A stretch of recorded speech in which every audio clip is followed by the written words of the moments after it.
หยุดยาวกลับบ้านหาวันแหสวัสดีครับพบกับช่องเลิกงานหากินย่างปลาดุกปีกปลาเค็งไข่กินกับตำบักหุ่งแซ่บหลายว่าจะมานซำใดไปลุ้นไปชมนำกันเลยนะครับ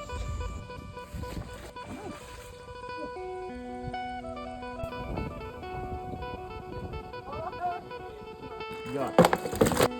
ครับสวัสดีครับผมเดินงานหากินนะครับวันนี้เอาเงินมาหาบ้านแหนะครับไม่สั่งแข่งนะครับมาก่อนนะครับเป็นปลาเลยครับตัวคนเขาเอาไปกินแล้ว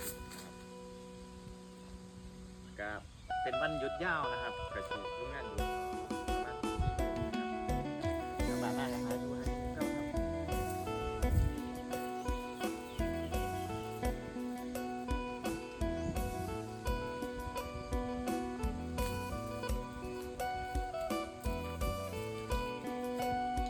เอามาลุ้นมาชมกันเลยครับว่าจะมาก่อน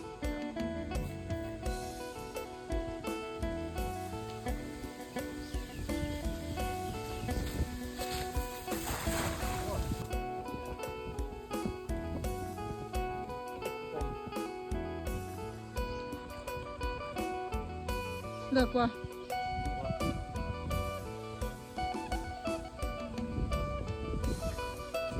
ที่ต้มหลายบ่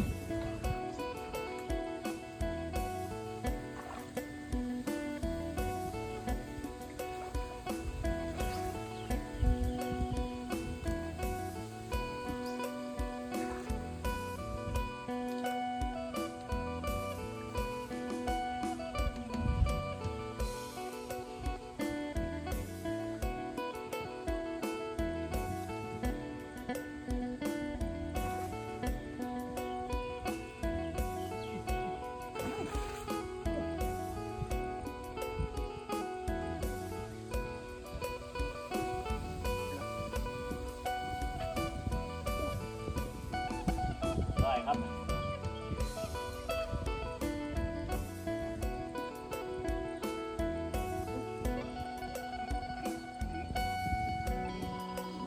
ใส่ในแห้งครับ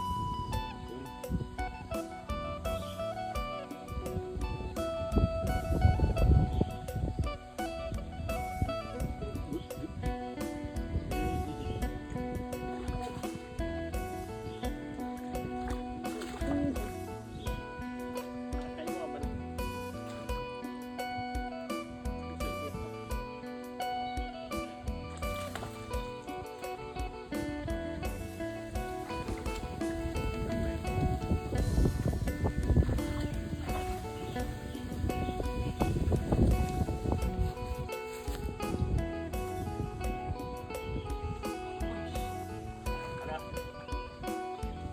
โอ้โหทางไงครับ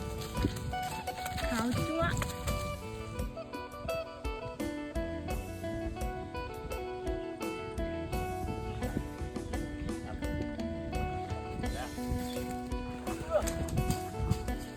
โอ้โตมายังไง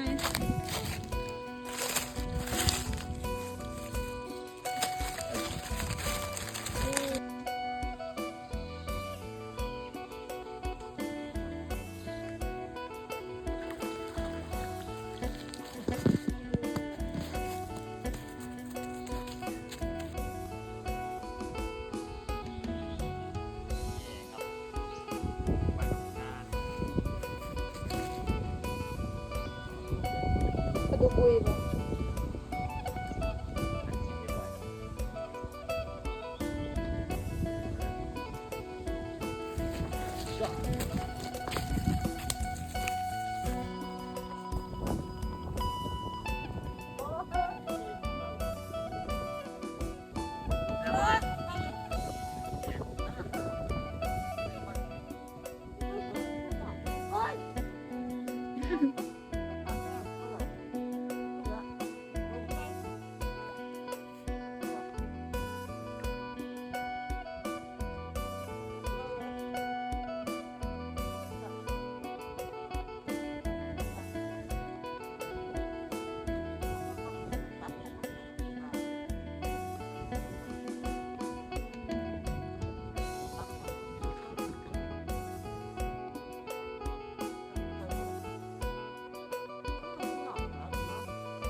ลิ้น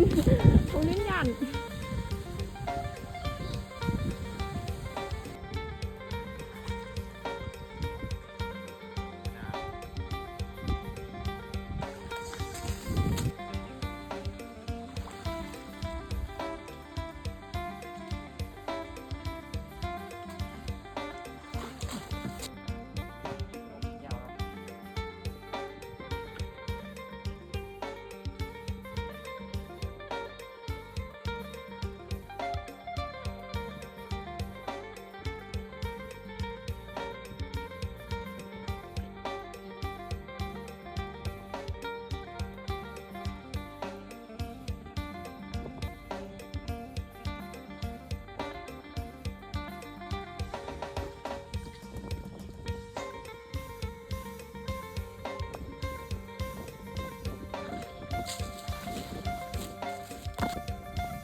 ยอดได้แต่ดู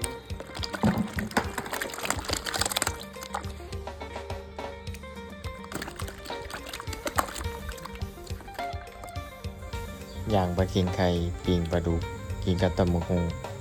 มาเด้อครับพี่น้องกินข้าวน้ำกัน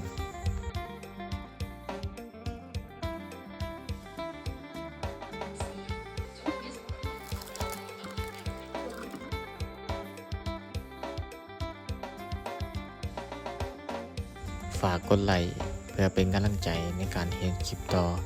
คลิปนี้ก็ขอลาไปก่อนนะครับพี่น้องสวัสดีครับ